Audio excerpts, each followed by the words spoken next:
All right, here we go. The first time in L.A. and Hollywood. It is Blacktop Mojo. Hailing from Texas. How are you? We got Matt. We got Kat. How are you guys? Good, man. How are you? Pretty good, Fantastic. man. Hell yeah. Welcome. I'm like the official mayor of the Sunset Strip tonight for you. You are. There we go. A lot of history around this place.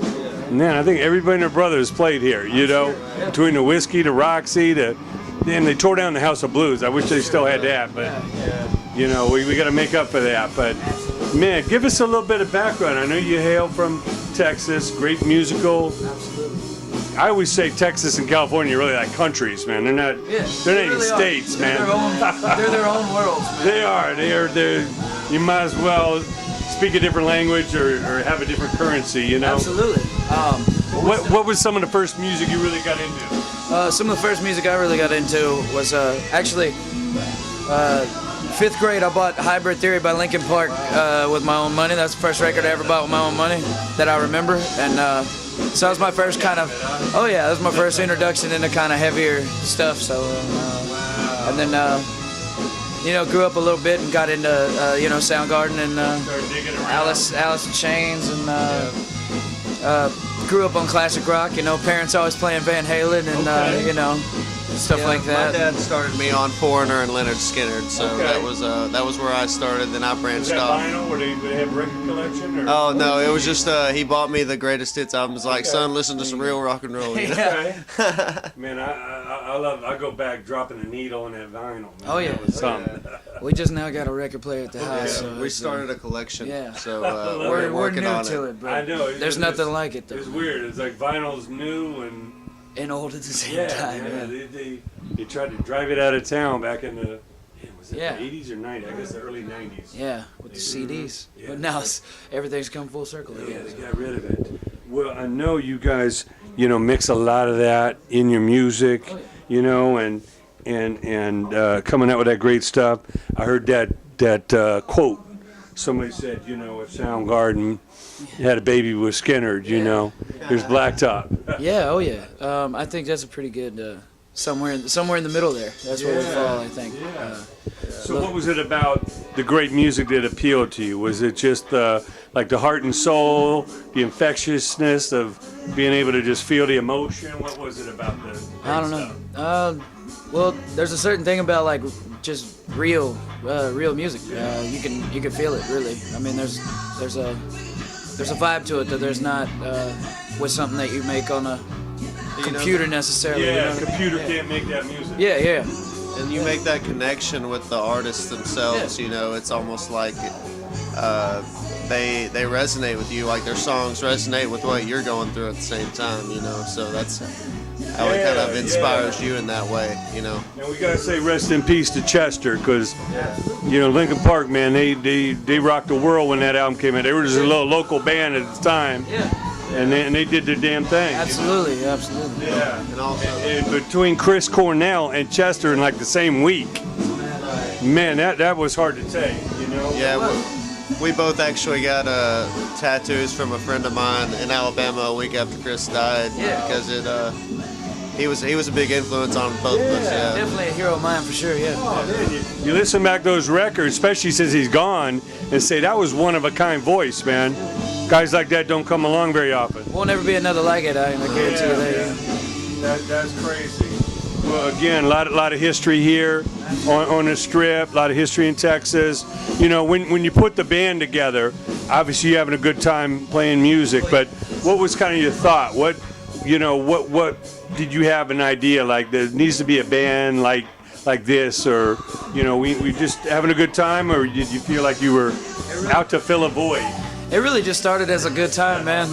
Me and the drummer got together after I graduated college, and I knew I wanted to play music. I didn't know exactly what that would be like, but we just kind of fell into it. We kept going and pushing at it, and here we are now in Hollywood right here. So, Playing covers is one thing, but coming up with original music, that's what separates the men from the boy. Anybody can play somebody else's songs. Exactly. Yeah. You know, when you're creating like the new songs, you know, what's the process with the band? Well, we usually we'll get into the room together and like we're getting ready for practice or something, and then either Nathan will start a beat, or Kiefer will start a riff, or I'll start a riff, and we'll just start jamming together. And then Matt will come in the room after he's warmed up a bit and just start singing lyrics that he either might have wrote the night before, or it's just coming off the top of his head, and that's usually the way it works. But over the last couple of years, the band's just kind of evolved into what it is today.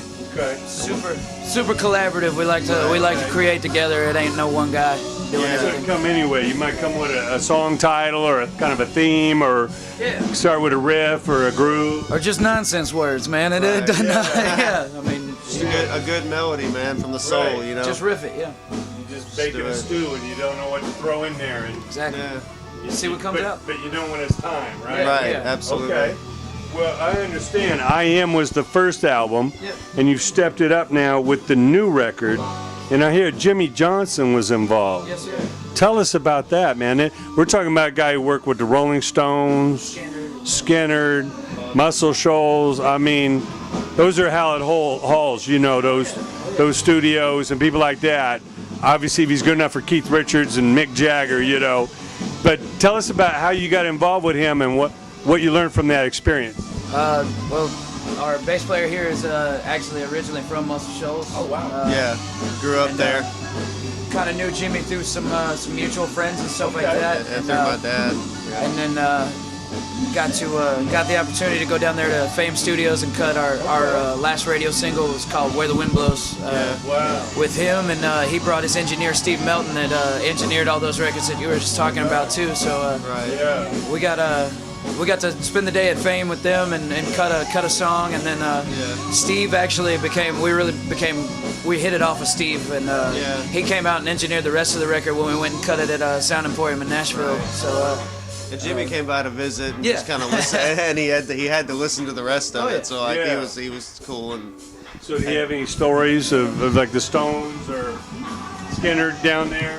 yeah, too many to recount, man. he told us all kinds of stories, man, and like, but a lot of Skinner stories he told us, you know. Yeah, man. Sweet Home Alabama, all that. Yeah. First time hearing Ronnie Van Zant, you know, the first time he walked in and heard him, and you know, just Right. had a feeling about the guy. You know, it's yeah. cool stuff like that, man. Right. I had the opportunity to see Skinner on their first 4 tours in 4 different cities.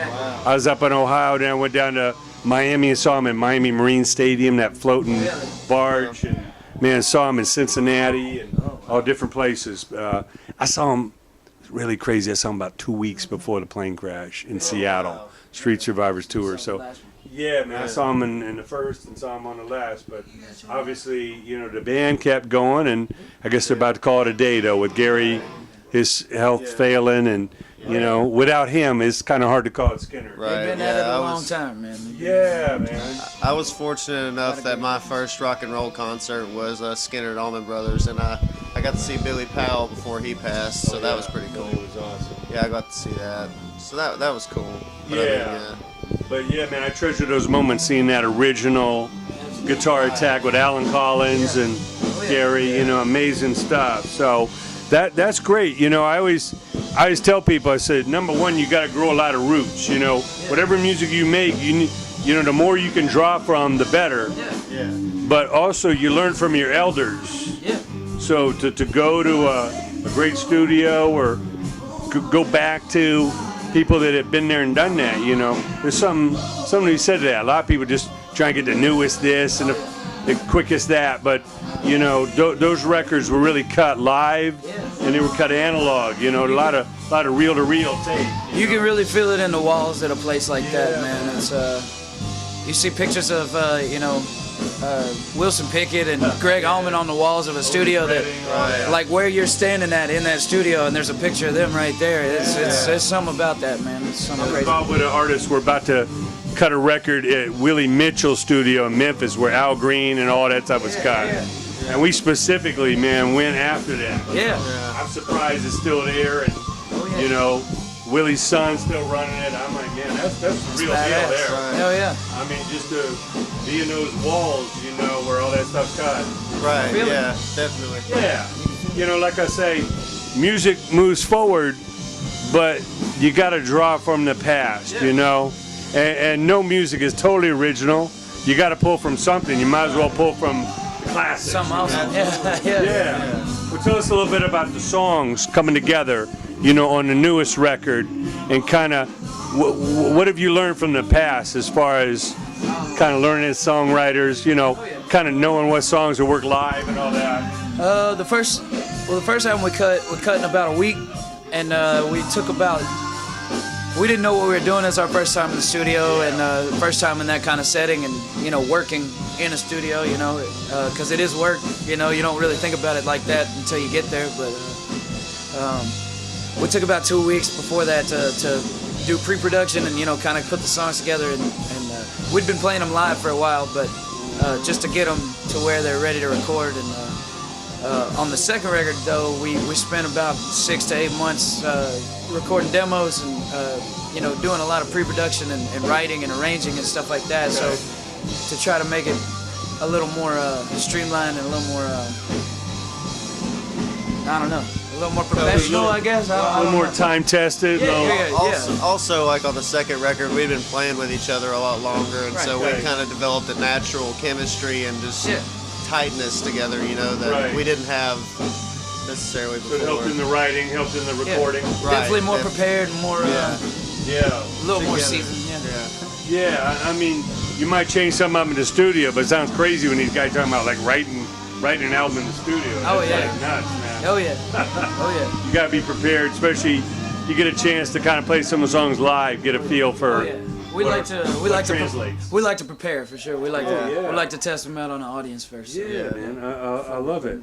Well, I know, like I say, you're going to a lot of towns you've never been to. Absolutely. You know, what's it like to be able to go out there and see this big ass country? You know, and go to cities that never seen you never seen them, and kind of bring your brand of joy. It's part of the dream, man. It's what we always wanted to do, and even if we show up somewhere and there's just 10 people that know who we are, it's still cool as hell because we're 1,000 miles from home, and there's people there to listen. You know what I mean? So whether it's 10 or 10,000, it's a good time every time. Absolutely. Yeah. It's the best shows I've ever seen were a small crowd of people, and you know, by the time the act got like super huge, it was those moments that you relish. It was like, oh man, that was seeing Guns N' Roses with 40 people. You know? You know? See, that's such a unique experience, is seeing a band like before everybody else knows about them, you know. I'm sure you've seen some crazy stuff around here. Yeah. Dude. I saw AC/DC opening for all these bands, and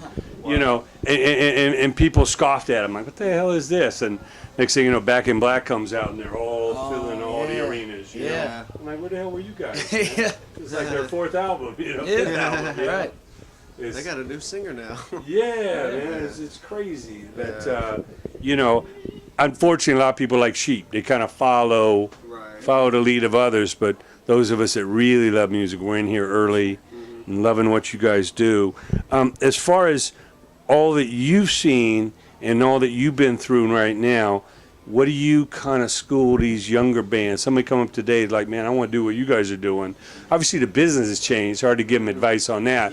But as far as the work ethic, the dedication, you know, the perseverance to be able to be a great songwriter, a great musician, a great entertainer, what do you school them on? I don't know about that, but if you want to try to, either what to focus on or what to avoid. Well, a lot of people got bad habits. I would say if you can't put everything else in your life aside to if this isn't what you want above everything else, then you're not gonna be able to do it. Like, I would say 2 things. One, just make the best possible music you can make and just stay true to yourself. And 2, you have to be all in. It's all or nothing. Practice. And practice and dedication. That's number 3. Practice and dedication. That should probably be number 1. But I mean, you gotta make it fun, because it's not really work, man. When you're making music, it should be fun. You know, you should do it for the love of it first. Absolutely. Right. Absolutely. And then hopefully enough people show up, and this grows, and you know, you can figure out how to make it grow. But you definitely gotta love it, because you ain't gonna make a whole lot of money, especially not at first. No, you gotta be doing it for the music. Just the get rich quick train, man. You're on the wrong boat. Get rich at all train. You're on the wrong boat. I mean, you gotta do what you love, man. Well, I love it. Now, after this record, which Burn the Ships, tell us about the title of that.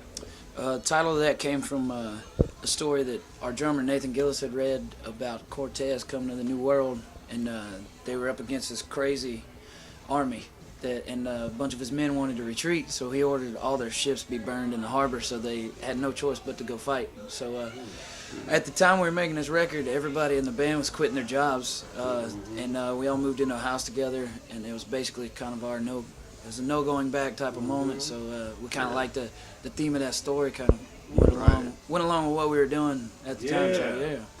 That's amazing. That's kind of like no plan B, right? Yeah, pretty much. No safety net, no voyage home. No turning back now. Yeah, that's part of the advice too. Yeah, there ain't no plan B. Yeah, man, that's sink or swim right there. Yeah. That's beautiful. So now, obviously, you're taking it to the people, spreading the music out there. Feeling the vibe, picking up on, any momentum that you can build on that as you work towards, and I know it's a ways away, but as you work towards making the next record, what have you learned from what you've done so far that you hope to take into, that process? We kind of hope to just make the songs that we want to make and not really go in thinking about, some people go on the radio or, into the studio thinking, we need a radio hit or we need this or we need certain things. And I think we all just want to go into the studio and make a badass record that we can all, enjoy. Yeah, you got to love it first. Yeah, exactly. Definitely. We just want to be ourselves and continue to make good music that we enjoy, and if everybody else enjoys it, that's great too. Yeah. But, You got to ultimately, go out and play it every night, man. Yeah, exactly. yeah, ultimately we got to be satisfied by it. It's our art, so we want it to be the way we want it to be. Yeah. Well, that's great. And Blacktop MOJO, how does the band name come about? Well, we're from a really small town in East Texas, and so when we were growing up, we'd sneak some booze off and, get in somebody's pickup truck, and we'd go do what's called backroading. So we'd go out on some roads that, nobody goes down, some gravel roads or some, some old county roads, and, drink and just listen to music and do stuff like that. Well, that process, that activity usually continues into early adulthood, and so when we were starting the band, I was waiting for Nathan to get back from work one day, and two of his buddies showed up at the house with a big bottle of Jim Beam, and I had just kind of met them, and but we got along, so they were like, "You want to go back roading with us?" And hell yeah! I mean, what do you say to that? Yeah. So we kind of went out, and my buddy's a duck hunter, and I needed something to stir my drink, and he gave me a piece of his MOJO duck decoy, and after that we all kind of blacked out, and I don't really remember where Blacktop MOJO came from, but we were saying it when we got back, so yeah. Wow. So, yeah. That's amazing stuff. Well, Yeah. so it's a pleasure to spend some time with you guys. Welcome you to Hollywood, California for the first time, where the Doors and Van Halen and shit, everybody started out, right here, and we're going to spread the word on a new album. Burn the Ships out now. Please check out Blacktop MOJO. And, man, we can't wait to see you guys burn this stage up. Yeah, it's going to be a good time, man. Y'all come out. Thanks for coming out. Thank you, man.